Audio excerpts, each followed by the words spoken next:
Yo, what up, guys? So, coming back to what I call the second half of the game, this is where the game really kind of took off. And obviously, I had to go through a ton of side quests. And you know what? I realized about a lot of these side quests gathering heart pieces, getting upgrades on your quiver, on your bomb bag, on your rupees, everything I could possibly give out there, right? It was kind of rinse and repeat. Now, that's not necessarily a bad thing, but if you know how to get one upgrade from the Great Fairy, you know how to get them all. I mean, the only one that was different was the double magic meter where you had to fight this octopus. But then I had to go and get a power bracelet in a volcano to get on board with the Earth Temple. Obviously, the game was pretty good in making sure that I had the right equipment to make it through the rest of the game. Because, yeah, you do have to get the fire and ice arrows from a Great Fairy. In order to do that, you have to get the Ballad of Gales. And that actually made moving around in this map a way easier experience.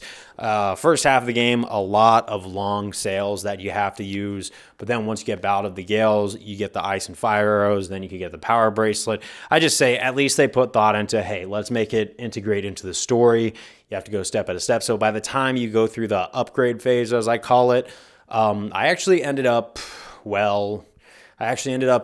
being very convenient, and I got to the Earth Temple, found Medley, and this is where the game takes a different approach with the sages, because obviously the Earth Sage Medley is who she is. You get to command her around. Now, the Earth Temple, it was easier than I remember it. I actually used to be very terrified about a lot of the undeads in this game when I was a younger kid. I remember that, like the hands coming out, the re-dead screeching. I actually ended up basically playing this game on mute because, like I said, I was a scared child.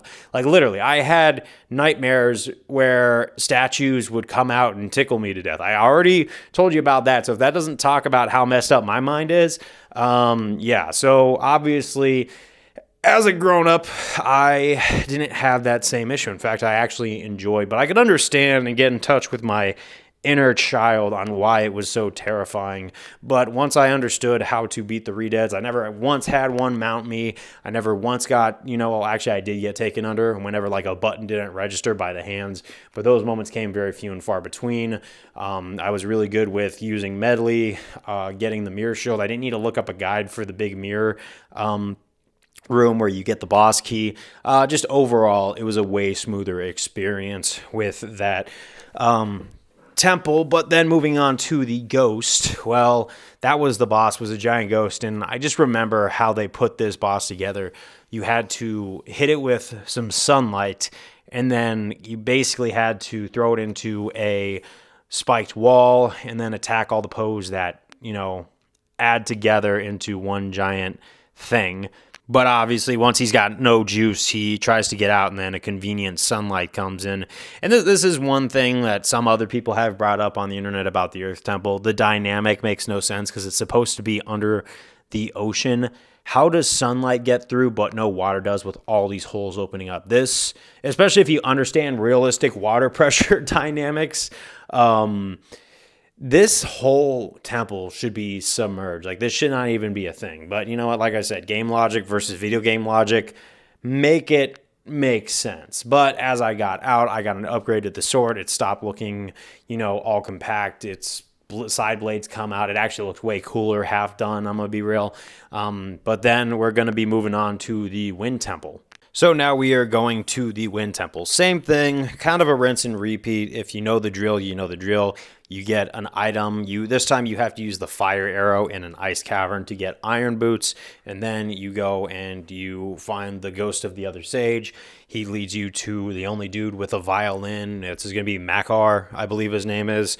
But Makar chooses to help you out and go to the Wind Temple. Same thing, command melody, rinse and repeat. But I will say something, the Wind Temple did do something that I found very nice. And no, it's not just the really awesome boss music at the end when you fight Mulgara, but I will say that every dungeon in the Wind Waker seems super straightforward. Obviously, when I was a kid, it was harder.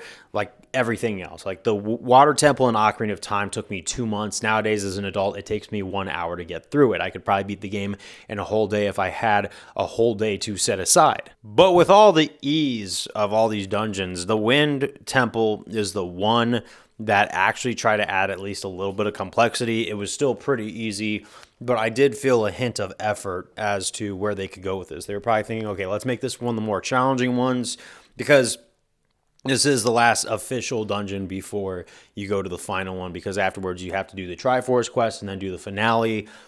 That's what it is. But there's not a whole lot of dungeons, but they did try to make this one a bit of a challenge. And you know what? I'm actually grateful for that. They had some hands coming out to make you think twice about where you step. But overall, breezed right through it. It was too easy for me. But I will say, everyone can agree on this census.